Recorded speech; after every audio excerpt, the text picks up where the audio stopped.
Now we step outside the convention hall.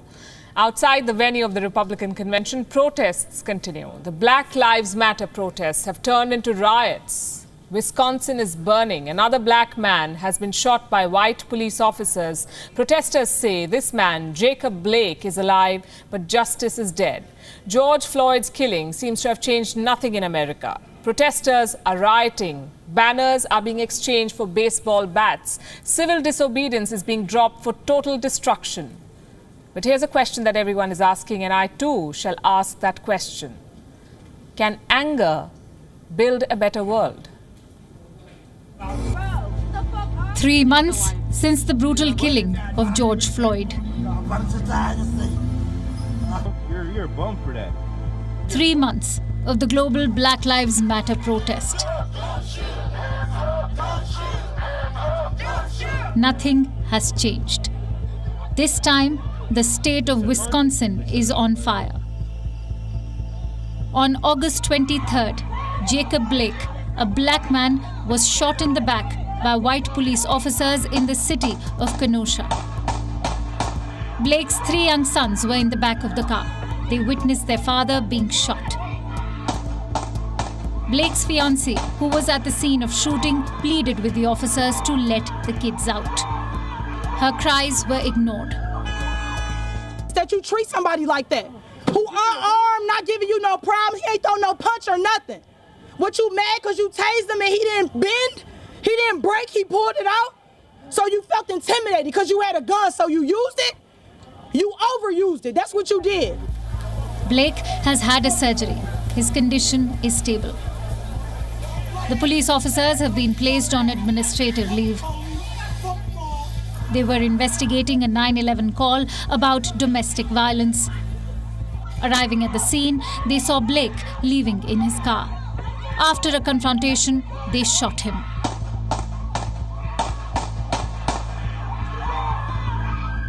One of America's greatest basketball players and a black man himself, LeBron James, is angry with the police brutality.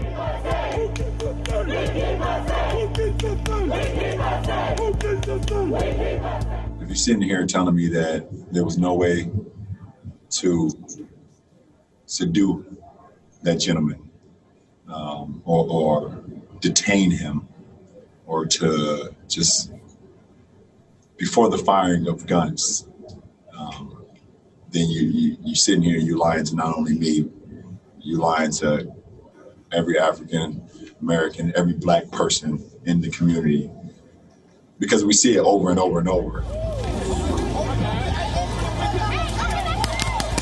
It's not just LeBron James who's angry. Hundreds of protesters have defied a curfew to demand justice.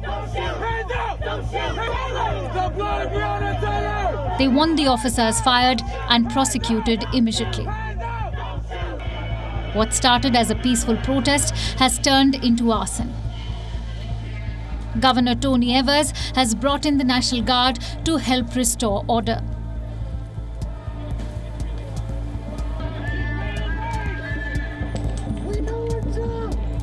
I would hate to see this not end with Jacob Blake. And that's why we have to respond. And we know that we can't remedy the white supremacy and the systemic racism that is built into all of our systems in just a couple years or with any package of legislation. But that doesn't mean we don't act. President Donald Trump has not reacted to the shooting of Jacob Blake. Trump's competitor, Joe Biden, is scoring political points. Biden has called for an immediate, full and transparent investigation into the shooting. Politically, America is driveling with hate and violence. George Floyd, Breonna Taylor, Jacob Blake. More names are being added to the list. The question is, when will this brutality end? Bureau Report, WION, World is One.